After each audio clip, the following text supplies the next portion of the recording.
Good morning mga kakabsat. Pag-usapan na naman natin ito. Kalalabas lang kanina mga kakabsat. Kanina lang mabsat 5:32 AM ng umaga. Nilabas po ng Inquirer.net. All 18 ICC judges, yung lahat ng ICC judges, 18 judges, Junks Duterte's plea as wrong, unattendably and dilatory. Agoy! Soklap na naman to. Ang sakit naman nito. Ay, grabe. Paano yan? Paano na yan? Gracious Grace, Sir Tommy, Sir Leo, Wisely, Liberty Arcega, shout out. Paano yan? Binasura na naman. Lahat ng ICC judges itong plea ni Duterte as wrong. Putragis. Ang saklap. Ano bang sinabi dito? Report ito ni Charlie Abraca. Pakinggan natin. Naku, nakakaawa naman si Digong. Lahat, rejected lahat. Manila, Philippines. All the 18 judges of lahat, hindi lang 3. Lahat mga kakabsat. Elected judges of International Criminal Court concurred in rejecting former Rodrigo Duterte's plea to disqualify the 2 of the judges hearing his crimes against humanity case because his argument were incorrect.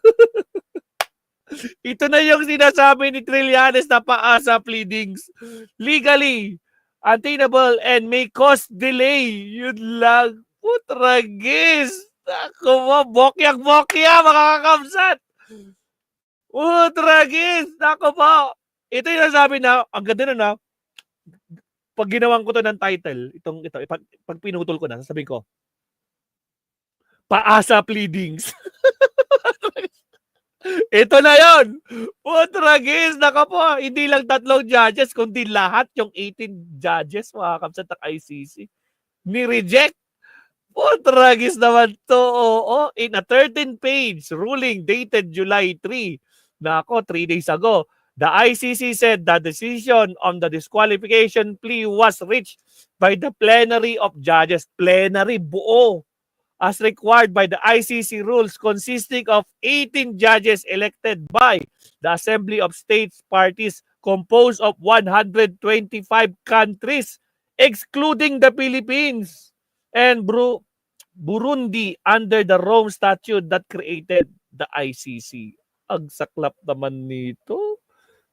Sa pleadings talaga to, mga kakabsat. ICC judges, all respected lawyers in their home countries, are elected to 9-year terms, and findings of partially against any of them is sufficient cause the removal from the court.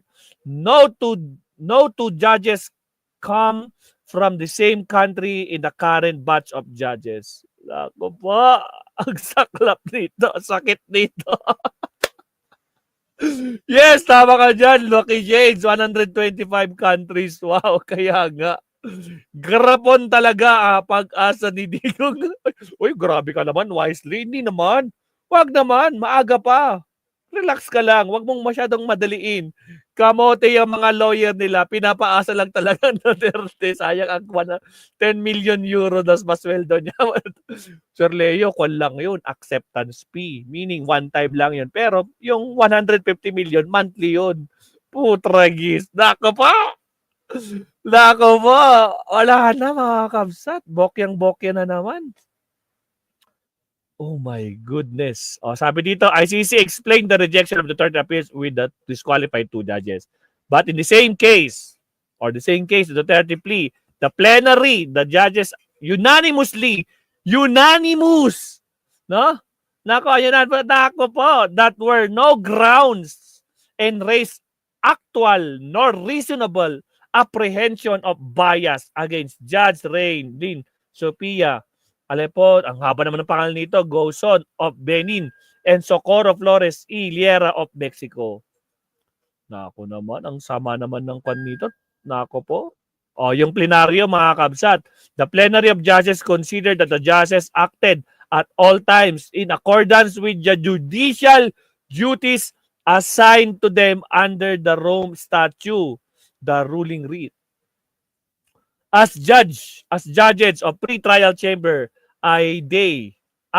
chamber 1, they issued the authorization decision pursuant to Article 15, Section 4 of the statute, which provides the power of the pre-trial chamber to authorize an investigation pro proprio moto if it is considered that there is reasonable basis to proceed with an investigation that the case appears to fall within jurisdiction of the court. Nawawalang sabungero. Mayan ang sabongero. Ayon kay Remulla, Ay, mamaya ka na, sumisingit ka.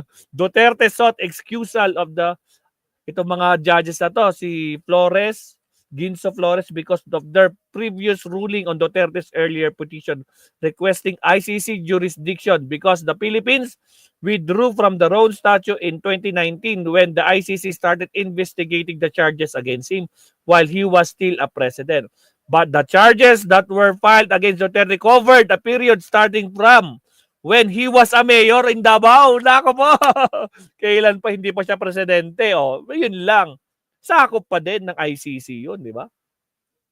Withdraw from the statute.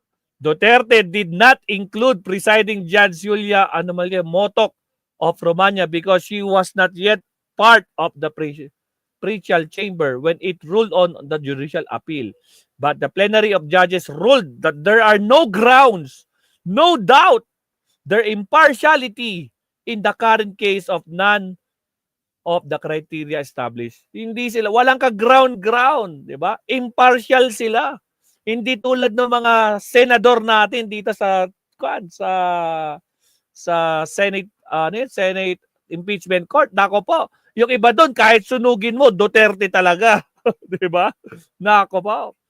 That judges considered the proposition of the applicant is incorrect, mali, incorrect, it's false, and legally unattainable, and the potential they cause delay. O, dinidelay lang. Siyempre, pera pa din yan, di ba? Pera pa din yan, di ba, Sir Leo? Di ba, Joel? Di ba, Gracious Grace? Di ba, Wisely? Pera pa din yan. Nako po, yan, tuloy siya, di pinagbigyan. Saklap, di ba, Sir Leo? Imbis na maawa kay Digong yung mga judges ng ICC, pinagmumura niya noon. Uy, hindi, tama. Di ba? Hinamon pa niya. Ang tagal-tagal nyo. Asan na yung ICC niyan, di ba? Pag buta kayo dito, pinagmumura-mura talaga niya. Ano yun? Look out. Watch out. What you wish for, mangyayari yan, di ba? Agoy, shout out sa ating almost 500 viewers, mga kapsat. Baka naman, ilan na yung subscribers na, ilan na yung like natin? Magche-check lang ako ng like, mga kabsat, ha. Baka nakalimutan nyo mag-like. Baka naman. Sa mga di pa nagla-like dyan, like and subscribe po tayo. Out of 500 live viewers, ilan na yung like natin? 200 pa lang, mga kakabsat. Wala pa sa kalahati. Baka naman. Like po tayo, mga kabsat. Huwag yung kalimutang mag-like po. Wala pong bayad yan. Siya, tuloy natin to. Agoy, naku, saklap to. Meron pa ba dito? Ayun, yun na. Ayun na. Ayan lang, Mabsat. So, yun yung balita ngayon. Latest yan ngayon, guys. Kanina lang nilabas yan, no? Kaninang 5:32 a.m. nilabas ng Inquirer.net. Saklap, Mabsat. Lahat ng ICC judges, binasura yung plea ni Duterte as wrong, no? Nako po, false na naman. Unattainable and dilatory. My goodness. Saklap, no? Ang saklap, no? Ang sakit. Paano? Ganun.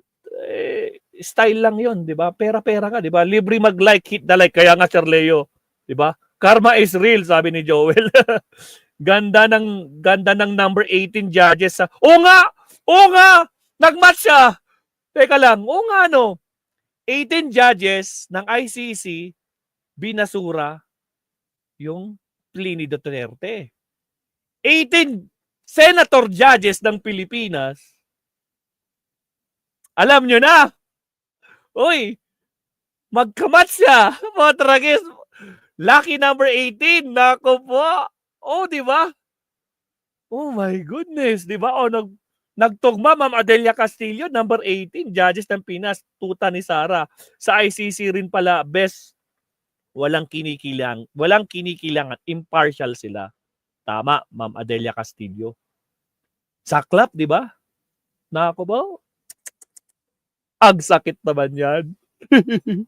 Nako po. O siya mga kabsat, next topic tayo. Tungkol na naman sa pera. No?